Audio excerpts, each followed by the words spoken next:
Hi guys, happy Tuesday.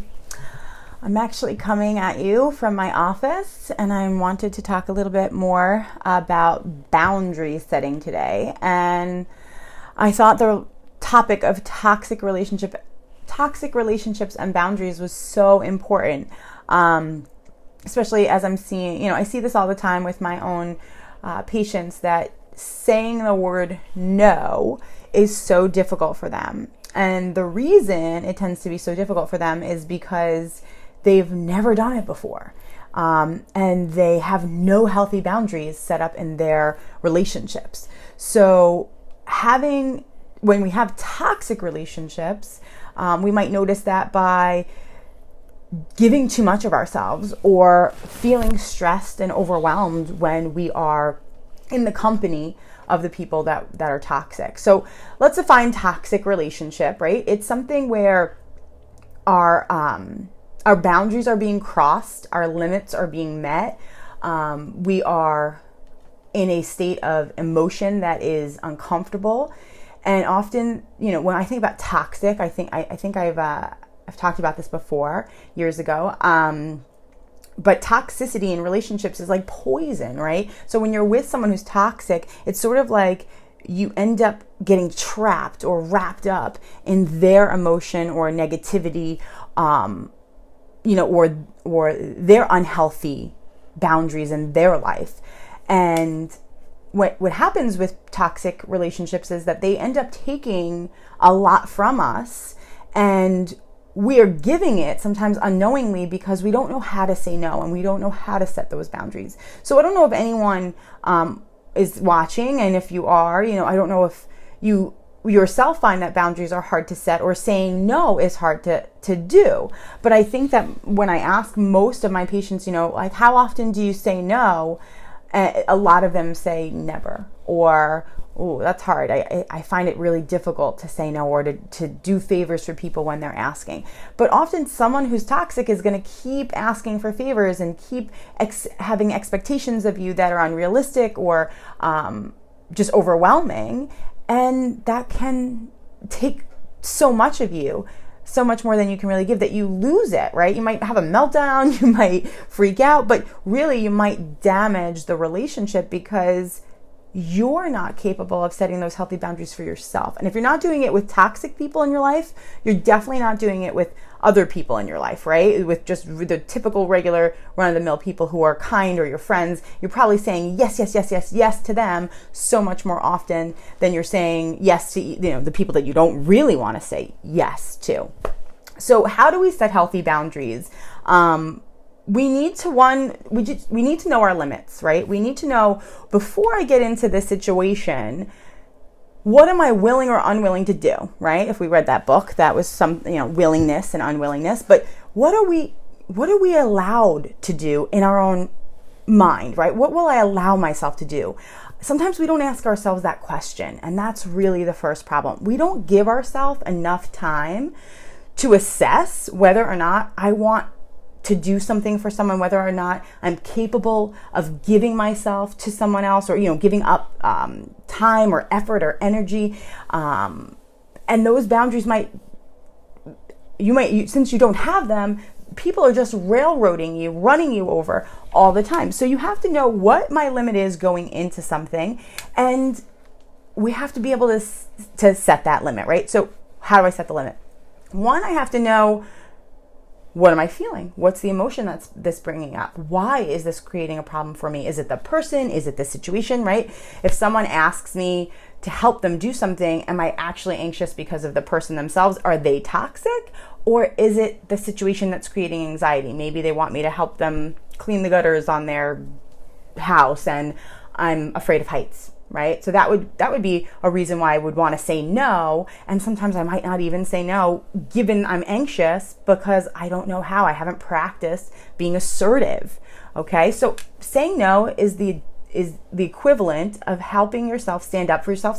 Saying no is a full sentence, right? So standing up for yourself, saying no, being assertive. That is very different than what people, I think, believe assertiveness is, which is aggressive or bitchiness, right? We're not looking to assert ourselves into something. We're looking to be assertive, right? To stand up for ourselves, to set limits and boundaries, and to know our values and be able to encourage the people in our life to respect those boundaries. You know, if we are not respecting our own boundaries, if we're continuously letting people, you know, railroad over us, why? You know, is it because we're trying to be liked? We have to sort of look at that too. Is there a greater need that we're trying to have met? Maybe, you know, and it's unhealthy to be trying to gain respect in that way, right? And in just doing so much for someone else and not reciprocating anything in that relationship. That's an imbalance in that relationship. So toxic relationships, healthy boundaries, I feel like this is something, it's such a huge topic that I teach every day. And sometimes I don't realize what or why people don't set those boundaries, right? And I myself am still guilty of not setting certain boundaries at times in my life. I know it's hard, but it's especially hard, right, with family members. It's especially hard with our, you know, significant others, our children, because how do we set those healthy boundaries for ourselves and not feel guilt and shame, right? Because that's what we're talking about as well. Once I start to set these boundaries and say, hey, no, I will not allow this in my life, all of a sudden, you know, now the other things that come along with that, like, oh, well, now I'm not going to go to that. People are going to be mad at me. People might be upset if I decide I can't do this, you know, because it takes away too much of myself. I've had people like ask me, oh, can you drive me to the airport? And I thought, like, I don't want to drive you to the airport. That's like a terrible thing for me to have to do. And, you know, it's traffic and blah, blah, blah. And not that I don't want to help my friends. Of course I do. But I have to assess my schedule, my life, right? So I take out my big planner here. Okay. This is March. We'll go into May. I'm just going to show you quick, right? This is my May. Like, this is what I'm doing. So, and that's just like the little thing. So how am I supposed to fit going, you know, driving someone to the airport? It just might be incapable for me this week to do. Would I love to do it for them? Would I love to help them? Maybe I would. Maybe I wouldn't. And I think a huge part of that is, how do I say no? So here's what I do. And this is not how I do this to get away from saying yes. This is just something I do now to help myself process whether or not I really want to do something and whether or not I'm actually capable of doing it. So knowing my value, knowing my limit, knowing my boundaries, right? Knowing where, if I'm capable of doing the thing being requested of me. So, so the thing I do, right, is I always say, when someone asks a favor or needs my help or wants me to come do something with them, I always say, that sounds, you know, great or wonderful, or, you know, usually it does. Maybe it does sound hideous, or, you know, like driving to the airport, like, oh, I'd love to be able to help you out. Let me check my schedule and I'll get back to you. Let me check my schedule and I'll get back to you. Okay? Whoa. So instead of saying yes and instead of saying no, we say, let me check my schedule and I will get back to you. That sounds like a great idea. Or, I'd love to be able to help you, but let me check my schedule and I'll get back to you. Because now I have time for my brain to process all of those things, my limits, my values, whether or not this is going to show respect for me or not, whether or not I really want to do it. I always say, do you really want to do it? And if you don't, do you have guilt about not doing it? And how do we work through that guilt or shame, right? So it's a multi-level process sometimes by just saying no, right? Or yes. If we say yes, now we didn't give ourselves the chance to think about all that stuff. Now we're doing it, whether we like it or not, whether it's going to work out for us or not. And now if we have to change it or say, hey, look, I can't do that anymore. Oh my God, now the guilt and shame is even worse, right? So we really need to focus on getting in touch with saying no and that becoming a part of our language. No, right? I can't do that. I'm so sorry. You don't have to say you're sorry, but I know that we're all kind people and I know that sometimes it's hard to do some of this stuff. So an occasional I'm sorry won't kill you, right? We'll work on weeding it out of the vocabulary eventually. But for right now, I need us to work on when anyone asks you for something, right? Anything, whatever it is, even if you are going to say yes, I want you to say, that sounds blah, whatever it is, that sounds great, sounds wonderful, sounds like crap, I don't know. It sounds some way, right? Let me check my schedule and I'll get back to you. Now, if you're a person they're like, you don't have a schedule, you don't have a calendar, I know that. Yeah, well, we all do, even if it's just stored up here, okay? So let me check with all the people in my life, because I have boundaries too. I have a husband, I have my children. These people are important to me. I can't just make decisions on what I do, where I go, what's going on without, discussing their schedules and how I will get help. And, sometimes maybe it would be bringing them, would I want to do that? All of these, there's a lot of variables that go into small favors and small things people ask of you. I just want to read some of the comments here. I'm a yes person all the time. And then I find myself going crazy when I find myself in situations I don't want to be in. I love what you just said about checking my schedule. Yeah, so that's what happens. We end up saying yes and going down the rabbit hole of doing a ton of things we don't want to do. So instead of that, take the time to allow your brain to process information. Our brain takes a lot more time than our computers and Google to, figure out things and to work through all the potential variables. So we need to say, let me check my schedule, I'll get back to you. Now, what happens if someone says, oh, but I need an answer right now? I guess I'm not your person. I can't give you an answer right now. I have a ton of people in my life that I have to check with. I have to set boundaries in my sessions. I have to set boundaries with my patients in general.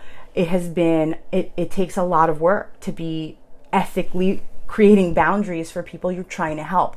But for me, this has become a really easy thing now to do in my sessions, right? Because I do it every day. But transferring that over to our real life sometimes is hard and more difficult. For you guys, it might be even harder because you're not practicing those ethics or boundaries. And I'm still having trouble with it at times, but it's definitely something I practice daily, right? I think, I don't know if Alicia popped on, but Alicia texted me yesterday or something. She's like, hey, do you want to go walking tomorrow? Do you want to do this? And I'm always like, let me check my schedule, I'll get back to you. Think I can do it, should be okay, but let me check, right? It's not because I don't want to go for a walk with her. Of course I would love to go for a walk and hang out with the babies and chat.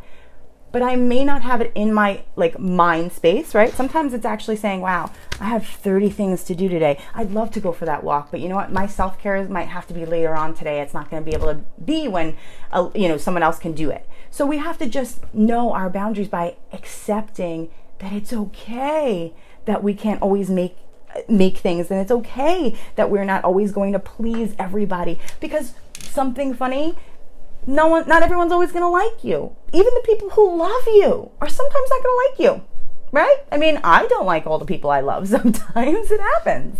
But if we start to do this, right, we start to use this phrase, we might help people recognize that we are too busy, that we are too people who have to adjust and have variables in our life. And maybe part of that, when we just say yes all the time, is that they forget about that. The people in our life forget that we have a lot of our own expectations to be met, our own routines that have to be done, right? Because sometimes people are very selfish or very self-focused. Not always, and I'm not saying that everybody is, but those toxic people are.